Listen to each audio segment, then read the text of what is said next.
ನಮಸ್ತೆ, ಎಸ್ಆರ್ಕಾರ್ ನ್ಯೂಸ್ ವಾಹಿನಿಗೆ ಸ್ವಾಗತ. ಬಿಜೆಪಿ ಒಡೆದ ಮನೆಯಾಗಿರುವುದು ನಿಜ. ಬಿಜೆಪಿಯಲ್ಲಿ ಕೆಲವರು ಒಡುಕು ಉಂಟು ಮಾಡ್ತಾ ಇದ್ದಾರೆ ಎಂದು ಯತ್ನಾಳ್ ವಿರುದ್ಧ ಮಾಜಿ ಸಿಎಂ ಯಡಿಯೂರಪ್ಪ ಪರೋಕ್ಷವಾಗಿ ವಾಗ್ದಾಳಿ ಮಾಡಿದ್ದಾರೆ. ಈ ಬಗ್ಗೆ ದಾವಣಗೆರೆಯಲ್ಲಿ ಬಿಎಸ್ ಯಡಿಯೂರಪ್ಪ ಮಾತನಾಡಿ, ಎಲ್ಲವನ್ನೂ ಕೇಂದ್ರದ ನಾಯಕರ ಗಮನಕ್ಕೆ ತಂದಿದ್ದೀವಿ. ಪಕ್ಷದ ಹಿತದೃಷ್ಟಿಯಿಂದ ಎಲ್ಲರನ್ನೂ ಒಟ್ಟಾಗಿ ಬರುವಂತೆ ಹೇಳಿದ್ದೀವಿ. ಪಕ್ಷವನ್ನ ಎಲ್ಲರೂ ಒಟ್ಟಾಗಿ ಕಟ್ತೀವಿ. ಎಲ್ಲರೂ ಕೂತು ಭಿನ್ನಾಭಿಪ್ರಾಯ ಬಗೆಹರಿಸಿಕೊಳ್ಳೋಣ ಎಂದು ಯತ್ನಾಳ್ ಟೀಮ್ಗೆ ಓಪನ್ ಆಫರ್ ಕೊಟ್ಟಿದ್ದಾರೆ.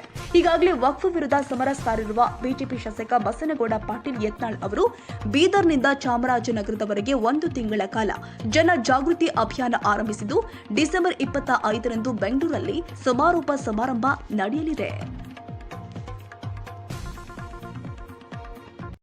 ಮಾಡ್ತೇನೆ.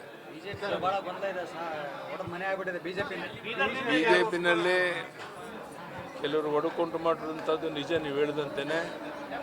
ಈಗಾಗಲೇ ಕೇಂದ್ರದ ನಾಯಕರ ಗಮನಕ್ಕೆ ಎಲ್ಲವೂ ಬಂದಿದೆ. ಇನ್ನು ಕೆಲವೇ ದಿವಸದಲ್ಲಿ ಸರಿ ಹೋಗಿ ಎಲ್ಲರೂ ಒಟ್ಟಾಗಿ ಪಕ್ಷವನ್ನು ಕಟ್ಟೋ ಕಡೆ ಒಟ್ಟಾಗಿ ಹೋಗೋ ಪ್ರಯತ್ನ ಮಾಡ್ತೇವೆ. ಯಾರ್ಯಾರು ಬೇರೆ ಬೇರೆ ಭಿನ್ನಾಭಿಪ್ರಾಯ ಇಟ್ಕೊಂಡು ಈ ರೀತಿ ಒಂದು ಕೆಲಸಗಳನ್ನು ಮಾಡ್ತಾ ಇದ್ದಾರೆ, ಅವ್ರು ವಿನಂತಿ ಮಾಡ್ತೇನೆ, ಪಕ್ಷದ ಹಿತದೃಷ್ಟಿಯಿಂದ ಬನ್ನಿ, ಚರ್ಚೆ ಮಾಡೋಣ. ಏನಾದರೂ ಕೊರತೆಗಳಿದ್ದರೆ ಸರಿಪಡಿಸ್ಕೊಂಡು ನಾವೆಲ್ಲ ಒಟ್ಟಾಗಿ ಪಕ್ಷವನ್ನು ಬಲಪಡಿಸೋ ಕಡೆ ಗಮನವನ್ನು ಕೊಡೋಣ ಅಂತೇಳಿ ಎಲ್ಲರೂ ನಾನು ಈ ಸಂದರ್ಭದಲ್ಲಿ ವಿನಂತಿಯನ್ನು ಮಾಡ್ತೇನೆ. ಬ್ರಿಟಿಷರನ್ನೇ ಓಡಿಸಿದ್ದಾರೆ, ಇನ್ನು ಬಿಜೆಪಿ ಯಾವ ಲೆಕ್ಕ ಅಂತೇಳಿ ಶಿವರಾಜ್ ತಂಗಡಿಗರು ಹೇಳಿದ್ದಾರೆ. ನಾನು ಬೇರೆಯವ್ರ ಬಗ್ಗೆ ಯಾವುದು ಹೇಳೋದ್ರ ಬಗ್ಗೆ ನಾನು ತಲೆ ಕೆಡಿಸ್ಕೊಳ್ಳೋಕೆ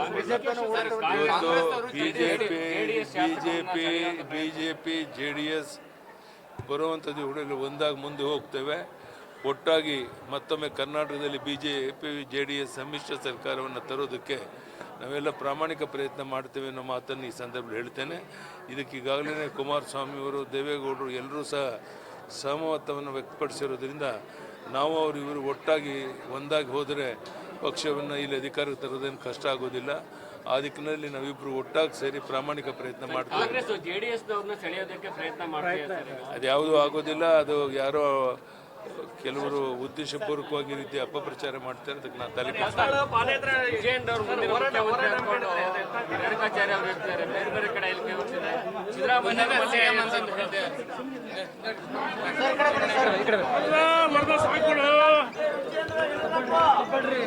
ಕೇಬಲ್